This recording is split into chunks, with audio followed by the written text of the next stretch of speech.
Assalamualaikum warahmatullahi wabarakatuh. Bismillah, alhamdulillah, wassalatu wassalamu ala rasulillah Sayyidina wa maulana Muhammadin sallallahu alaihi wasallam ibnu Abdillah wa ala alihi wa ashabihi wa mawalah, amma ba'd.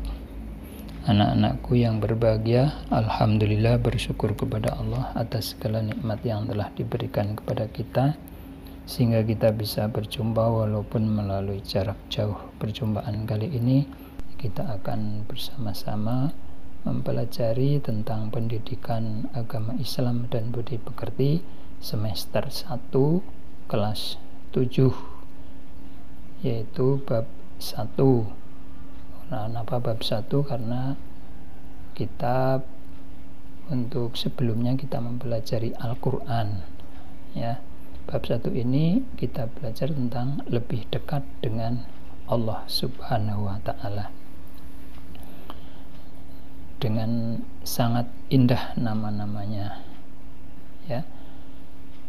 Baik, kita masuk ke skema materi. Pada skema materi iman kepada Allah kita bagi menjadi 3. Yang pertama, mempelajari dan memahami iman kepada Allah Subhanahu wa ta'ala. Yang kedua, mempelajari dan memahami makna al-asma'ul husna. Dan yang ketiga, mempelajari dan memahami hikmah iman kepada Allah Subhanahu wa ta'ala melalui al-asma'ul husna. Apabila kita mempelajari ketiga-tiganya, ini diharapkan nanti kita akan menghasilkan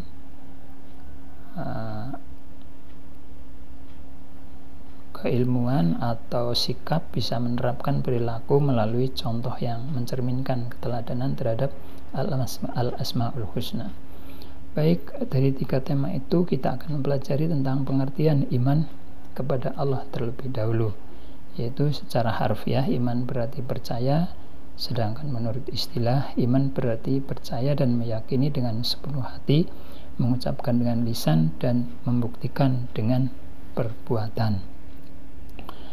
Jadi keimanan itu tidak hanya di lisan saja, tapi harus dilaksanakan atau diamalkan dalam perbuatan, dalam kehidupan sehari-hari.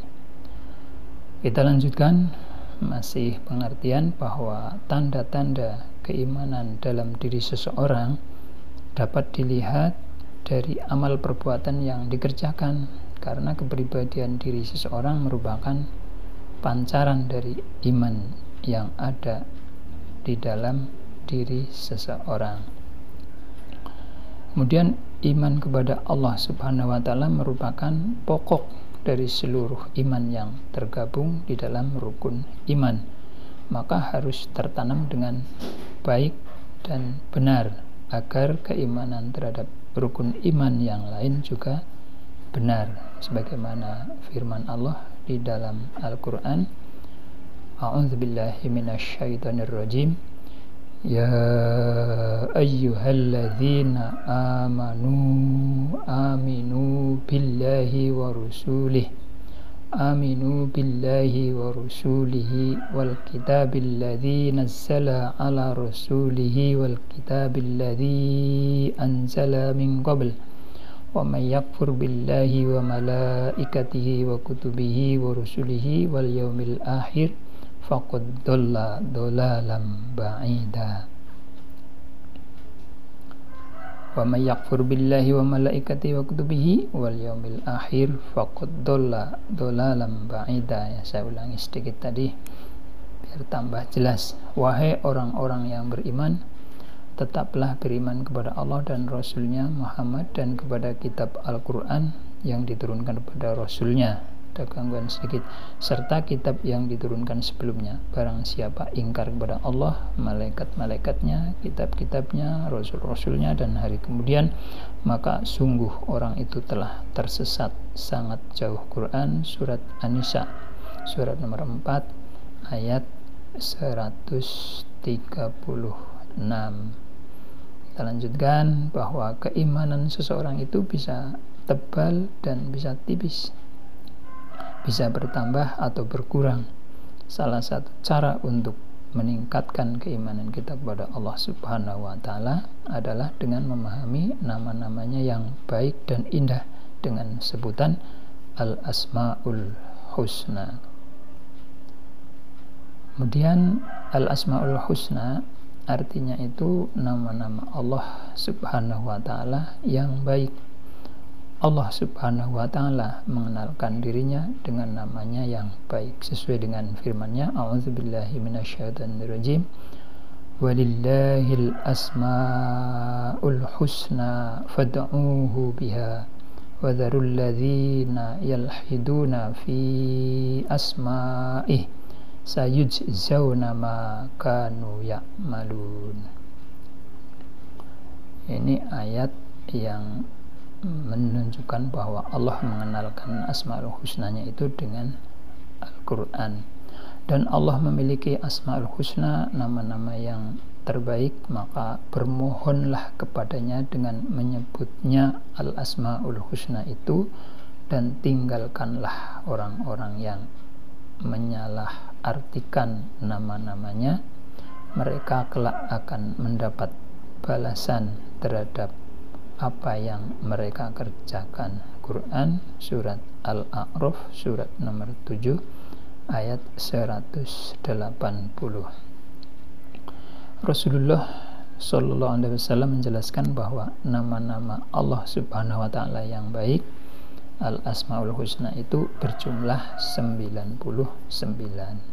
Barang siapa yang menghafalnya, maka Allah Subhanahu wa Ta'ala akan memasukkan ke dalam surga Allah. Kalau menghafalnya saja dimasukkan kepada surga Allah, apalagi kalau kita mempelajari, memahami, melaksanakan dalam kehidupan sehari-hari contohnya, maka akan menjadi tambah baik. Pada bab ini hanya 4 Al-Asma'ul Husna yang akan kita pelajari, yaitu Al-Alim, Al-Khabir, As-Sami, Al-Basir. Setelah mempelajari topik ini, kita akan dapat menjelaskan makna keempat Al-Asma'ul Husna tersebut dan menerapkannya dalam kehidupan sehari-hari. Tapi karena tema kita adalah hanya untuk mempelajari dan memahami iman kepada Allah, maka untuk 4 Asma'ul Husna dilanjutkan pada pertemuan berikutnya, sehingga pertemuan kali ini kita anggap selesai. Terima kasih atas perhatiannya. Semoga apa yang kita pelajari bermanfaat untuk kita dalam kehidupan sehari-hari. Mari kita tutup pertemuan pada kesempatan kali ini dengan membaca hamdalah bersama-sama. Alhamdulillahirabbil alamin. Terima kasih atas perhatian. Mohon maaf atas segala kesalahan. Sa'iri wallahul muwafiq ila aqwamit thoriq. Assalamualaikum warahmatullahi wabarakatuh. Terima kasih.